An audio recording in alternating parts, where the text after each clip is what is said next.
Welcome to ANN TV. ముస్లింలకు సంబంధించిన ఆస్తులను పర్యవేక్షించే ధార్మిక సంస్థ అయిన ఆంధ్రప్రదేశ్ రాష్ట్ర వక్ఫ్ బోర్డును కూటమిలోని ముఖ్యమంత్రి చంద్రబాబు ప్రభుత్వం రద్దు చేస్తున్నదని ప్రతిపక్ష వైఎస్ఆర్సీపీ అధినేత వైఎస్ జగన్మోహన్ రెడ్డితో పాటు ఆయన బ్లూ మీడియా బురద చల్లేందుకు ప్రయత్నం చేస్తున్నారని ఆంధ్రప్రదేశ్ మాజీ శాసనమండలి చైర్మన్ ఎస్ఎం షరీఫ్ అన్నారు. గతంలో అధికారంలో ఉన్న వైఎస్ఆర్సీపీ ప్రభుత్వం నియమించిన వక్ఫ్ బోర్డులో సరైన విధానాన్ని అనుసరించలేదని, దానిలో అన్ని తప్పులు తడకలేనని ఆయన తెలిపారు. అస్సలాము అలైకుం వరహమతుల్లాహి వబరకాతుహు. ఈరోజు ముఖ్యంగా ముస్లిం మైనార్టీలకు సంబంధించిన ఏదైతే ధార్మిక పరమైన సంస్థల యొక్క ఆస్తుల్ని పర్యవేక్షించే వక్ఫ్ బోర్డు ఉందో దాని మీద ఈరోజు ప్రతిపక్షాలు అదే రకంగా తెలుగుదేశం పార్టీపై బురద చల్లాలని ఆలోచనలో ఉన్న కొన్ని మీడియా సంస్థలు అవాస్తవాల్ని ప్రజలలో ప్రచారం చేస్తున్నారు. రాష్ట్ర వక్ఫ్ బోర్డు దానికి ఒక కమిటీని నియమించాలి. జగన్మోహన్ రెడ్డి గారి నేతృత్వంలో ఉన్న రాష్ట్ర ప్రభుత్వం నవంబర్ 23వ తారీఖున రాష్ట్ర వక్ఫ్ బోర్డుకి ఒక కమిటీ నియమించింది. అందులో అన్ని తప్పులు తడకలే. అక్కడ సరైన విధానాన్ని అనుసరించలేదు.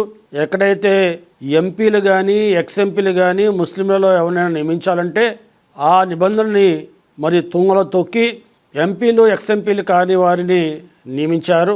అదే రకంగా షియా సున్నీ మత పెద్దల్ని నియమించాలని నిబంధన ఉంటే దాన్ని కూడా తెలుగుదోకలు ఇచ్చారు. బాల్ కౌన్సిల్ మెంబర్ కానీ సీనియర్ అడ్వకేట్ కానీ ఉండాలనే దాన్ని కూడా మరి నీరుగార్చి జూనియర్ అడ్వకేట్లని అందులో నియమించారు. ఈ లోపభూయిష్టమైన నియామకాన్ని ఎవరైతే అర్హులైన వాళ్ళు ఉంటారో ఆయా వర్గాలలో వారు ఈ నియామకాన్ని సవాల్ చేస్తూ హైకోర్టులో రిట్ పిటిషన్లు ఫైల్ చేశారు. సుమారుగా 12-13 రిట్ పిటిషన్లు. ఇది చెల్లుబాటు కాదు, ఇది అన్యాయం, సరైన వ్యక్తుల్ని నియమించలేదు, కేవలం వైఎస్ఆర్సీపీ నాయకులకు సంబంధించిన వక్ఫ్ బోర్డుగా దీన్ని పరిగణిస్తూ నియమించారని ఆరోపిస్తూ అది చెల్లుబాటు కాదని హైకోర్టులో మరి పిటిషన్ ఫైల్ చేయటం, మరి ఏదైతే హైకోర్టు దాన్ని స్టే విధించింది.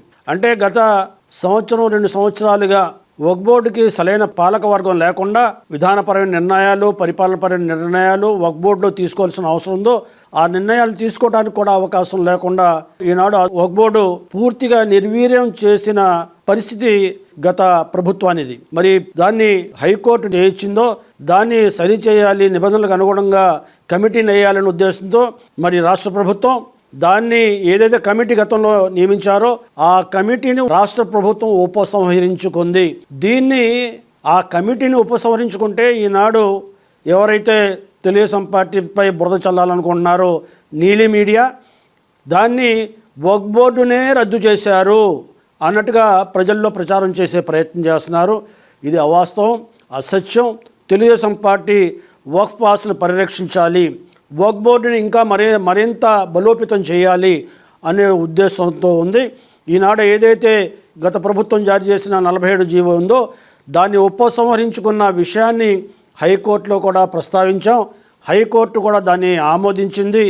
ఏదైతే ఈ 47 జీవో మీద ఉన్న రిట్ పిటిషన్లన్నింటినీ కూడా రద్దు చేస్తూ 47 జీవో మీద ఏదైతే రాష్ట్ర ప్రభుత్వం 75వ జీవో ఇచ్చిందో దాన్ని అంగీకరిస్తూ హైకోర్టు కూడా తన అంగీకారం తెలిపిన విషయాన్ని కూడా ఈ సందర్భంగా గమనించాలి.